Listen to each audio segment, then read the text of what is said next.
Well, hello. We're here with Grandma Tanner. We're going to be cooking with Grandma Tanner. She's doing apple dumplings today.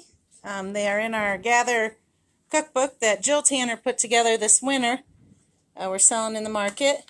What page is that? 38 or 39? 38. All right.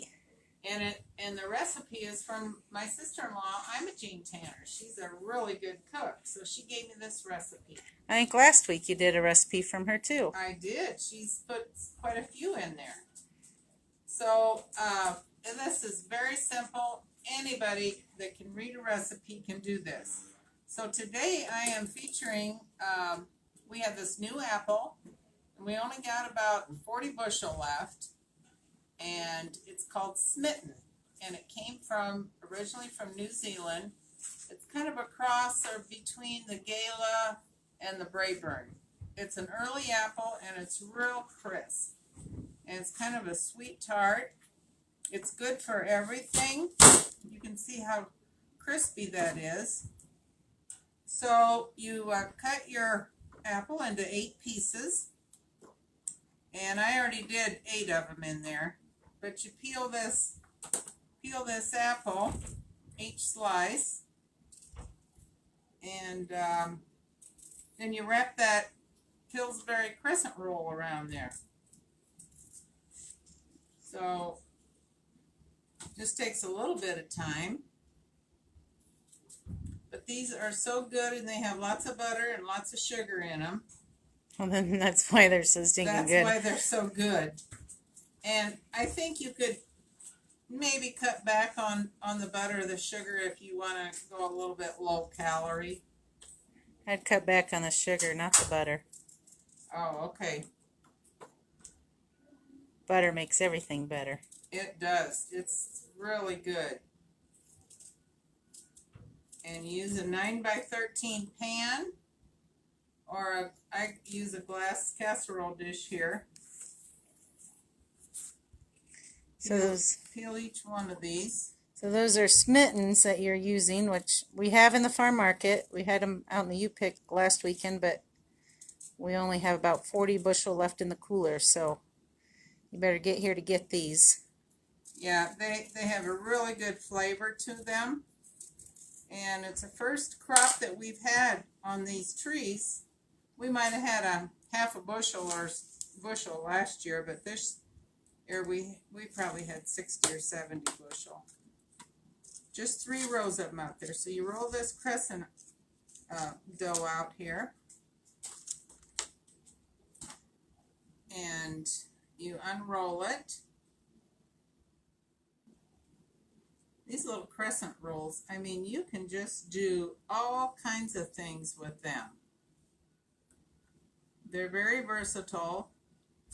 Make all kinds of stuff with them.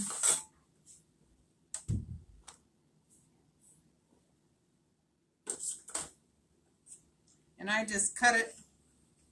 It's perforated, but it's easier just to cut it a little bit right through there. So when you go to pick up that little triangle, it's easy to grab a hold of. You don't take the whole stinking roll, huh? Nope. There's 8. What's so interesting is it calls for 8. And this little gadget is, I think we're selling these. We've sold them for years. 8 slices. 8 slices. If you're going to share an apple with children or anything, it's a great little item to have. So you just roll that up, kind of tuck it in a little bit, put it in your bowl. What do you got in there already? Butter on the bottom? I melted a little bit of butter from the 2 sticks. It calls for 2 sticks of butter. So you just roll them up. Here, you're rolling too fast, Grandma Tanner. Let's see. Let's roll on slow so they see what you're doing here. Okay. So you start at the big fat end and roll towards the skinny end. You just roll it in there. And then this little tail, make sure that's in the pan on top. Tucking those around, and Those things look so good. Mmm.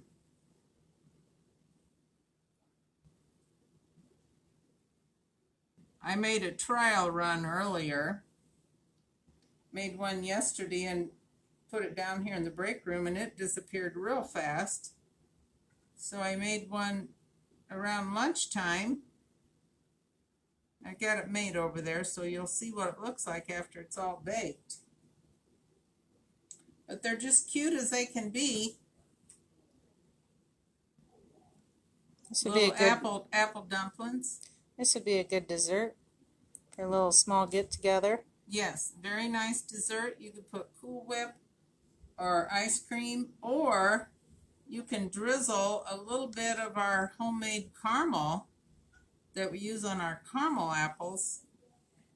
You could drizzle a little bit of that on there. They just sit right in that little butter dish.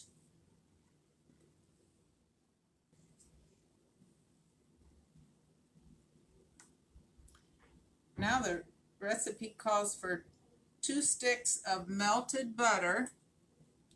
So I went ahead and melted that in the microwave, and then it calls for 1.5 cups of sugar.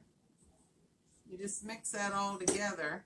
But you think you could probably cut down the sugar. I'm going to cut it down to 1 1/4. I think that's good. And you mix that up real good, and then you add a little bit of vanilla.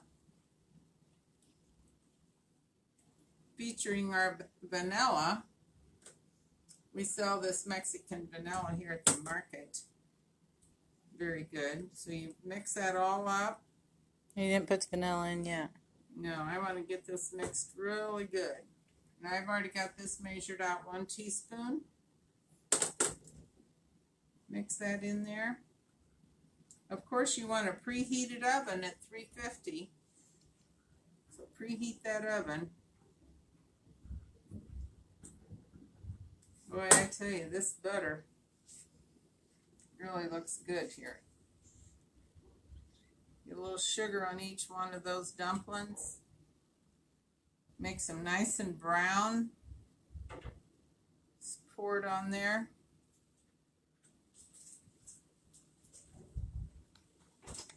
Scrape your bowl out. Probably could just roll them around in that, huh? Yeah, well, what I do is kind of make sure they get the butter on there and a little bit of the sugar. That browns them.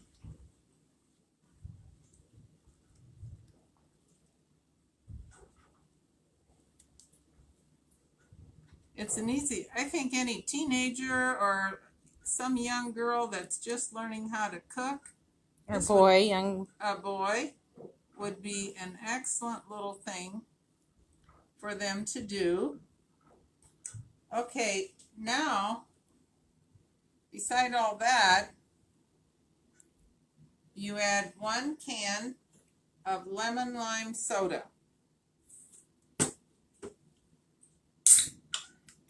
And you pour that whole can all around the edges. DJ, I'll post the recipe in the on our Facebook page here after we're done. All around the edge. Got a little sloppy there. And then you take a little bit of cinnamon, if you like cinnamon, and it gives it a little bit more color. Just sprinkle a little bit of cinnamon on there. If you like a lot, you can put more.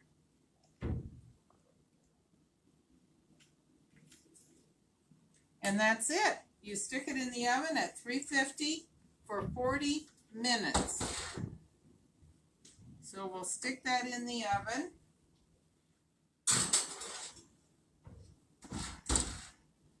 And here is the one that I made earlier.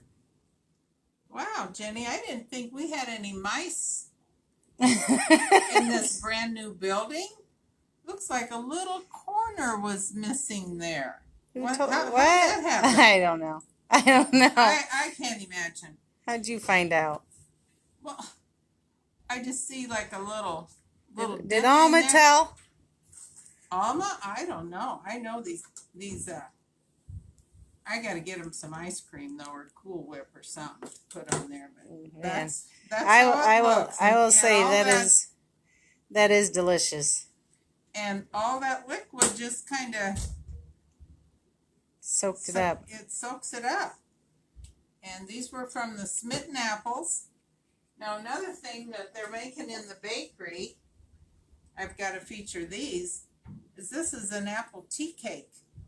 We make them in big rounds, in loaf, and then they make them in this little cute little individual, or it's enough for 2 people. So if you come out and have coffee, you can have that little tea cake with caramel icing and pecans. And those are really good. We make those from scratch here. And they make the caramel sauce. Yes, our caramel sauce. They've been making caramel apples all week. Every day this week, we're making caramel apples.